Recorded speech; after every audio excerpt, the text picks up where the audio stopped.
అంటే ఒకటి sir, BRS వ్యతిరేక ఓటు ఎలాగా కాంగ్రెస్కి వస్తుంది, ఎలాగ తెలుగుదేశం పార్టీ కూడా అక్కడ పోటీ చేయట్లేదు అనేదేమో కాంగ్రెస్లో ఉన్న బీజేపీని చూసి భయపడుతున్నారా? ఒకప్పుడు ఎక్కడో ఉందలే బీజేపీ అనుకునే పరిస్థితి నుంచి బీజేపీ ఉంది జాగ్రత్త అనే పరిస్థితికి ఇప్పుడు తెలంగాణలో కాంగ్రెస్ వచ్చిందా?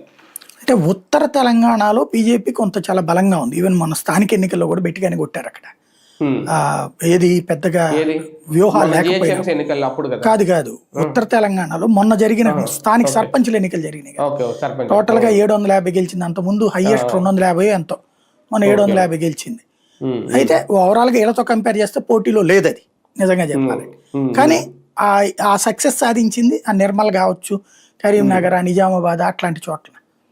ఇప్పుడు కూడా ఈ ట్రిప్ ఏమైపోయిందంటే పార్లమెంట్ ఎన్నికలలో 8 సీట్లు సాధించినటువంటి బీజేపీకి కాస్త పట్టణ ప్రాంతాల్లో పట్టు ఎక్కువ ఉంటుంది. పట్టణ ప్రాంతాల్లో ఇది సాధించే సీట్లు కాంగ్రెస్కే మైనస్, బీఆర్ఎస్ ఏరియాల్లో కంటే కూడా కాంగ్రెస్కి మైనస్. ఇప్పుడు కూడా 50 ఎన్నో టార్గెట్ పెట్టుకున్నారంట, అంతే కదా బీజేపీ మున్సిపల్ ఎన్నికలు? వాళ్ళు ఏ టార్గెట్ పెట్టుకోరండి. నిజంగా అంత పక్కా ప్లాన్ తో ఉంటే బానే ఉండును అసలు బీజేపీకి. ఇప్పుడు ఏమక్కర్లా, 8 మంది పార్లమెంట్ సభ్యులు ఉన్నారు, 8 మంది ఎమ్మెల్యేలు ఉన్నారు.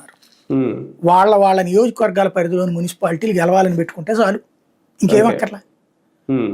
మొన్న అట్లాగా ఆ చేసుంటే 8+8 16 ఏరియాల్లో 1600 కార్పొరేషన్ 1600 సర్పంచులు గెలవలేరా?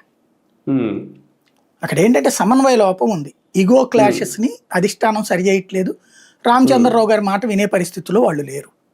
బండి సంజయ్కి ఈటెల రాజేందర్కి మధ్య మనస్పర్ధలు అట్లాగే ఉన్నాయి. కిషన్ రెడ్డి